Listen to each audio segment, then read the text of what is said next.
When Allegiant Stadium opened in Las Vegas, it instantly became one of the most debated stadiums in sports. Massive, expensive, and impossible to ignore. Recently, it was left out of the 2026 World Cup, but that decision shouldn't be seen as a verdict on the stadium itself or proof that the project failed. In fact, the venue just wrapped up 2025 with major industry recognition, a reminder that success isn't always measured by one tournament or one headline. Still, for Raiders fans and taxpayers, the questions remain. Was this nearly $2 billion stadium really worth it? Did it trade the Raiders' old-school edge for spectacle and shine? And has it delivered what was promised? Or just sparked a whole new debate? Today, we're looking at both sides of Allegiant Stadium, why some call it a triumph and why others still aren't convinced. Allegiant Stadium exists because the Raiders' old home in Oakland had simply fallen too far behind the modern NFL. From 1995 to 2019, the team played at the Oakland-Alameda County Coliseum, a venue that lacked the premium seating, modern amenities, and revenue streams that newer stadiums rely on. Owner Mark Davis spent years trying to find a solution in Oakland, either through a new build or a major renovation. Still, those talks collapsed amid funding disputes and political resistance. Las Vegas, on the other hand, offered a very different opportunity. Nevada lawmakers approved a record $750 million in public funding, paid for by an increase in Clark County's hotel room tax, with the idea that tourists, not locals, would cover most of the cost. The NFL owners signed off on the move in March 2017 by a 31-1 vote, opening the door for the Raiders' third home city after Oakland and Los Angeles. The stadium itself ended up costing about $1.9 to $1.97 billion. It seats 65,000 fans and features a translucent roof for natural light, a retractable natural grass field tray that slides outside for maintenance, and massive operable walls that can open toward the Las Vegas Strip. Despite the COVID-19 pandemic and a tight 31 to 40-month schedule, the stadium was completed in 2020 and immediately became one of the most expensive and probably most talked about venues in the world. From a non-NFL and economic perspective, Allegiant Stadium has largely proven to be worth its construction cost. Since opening, the stadium has attracted more than 6 million visitors, and according to the January 2026 Raiders Impact Report, the stadium has delivered an estimated $1.1 billion in economic impact. In 2025 alone, with 62% of visitors traveling to Las Vegas specifically for stadium events, meaning this is largely net new tourism rather than just shifting local spending. Independent analysis also points to major job creation, including employment in the surrounding area, roughly doubling since construction and wages growing faster than the county average, reinforcing the idea that the stadium has become a major driver for Las Vegas's tourism-based economy. Financially, Allegiant Stadium has become one of the most successful entertainment venues in the world. For the October 2024 to September 2025 period, it was named Billboard's highest-grossing stadium in the United States and second worldwide, generating over $281 million in gross revenue from live music and entertainment events alone.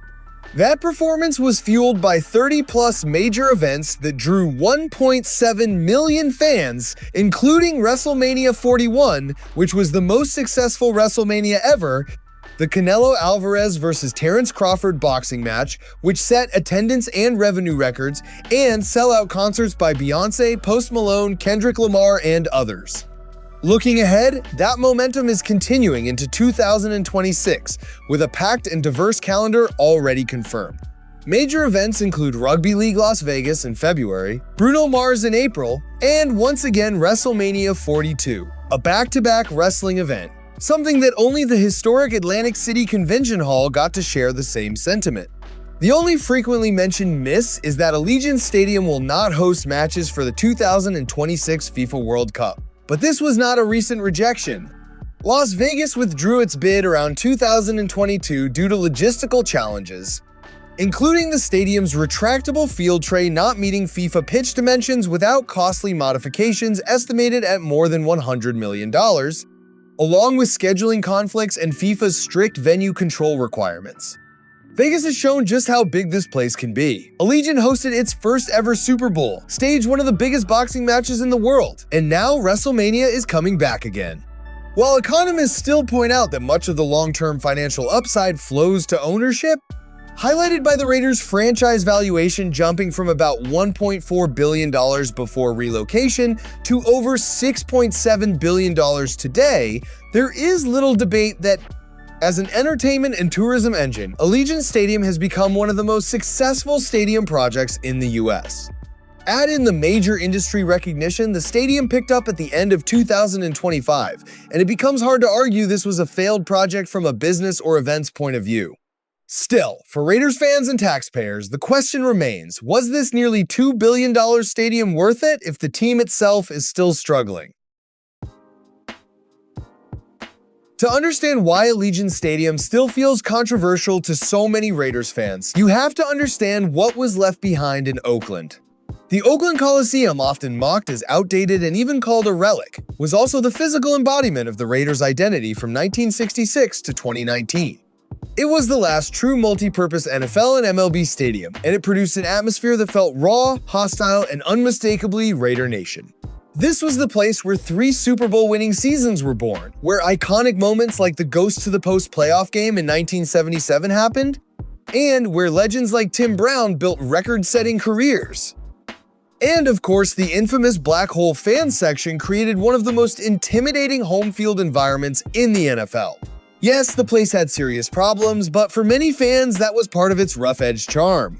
The Coliseum wasn't pretty, but it felt authentic.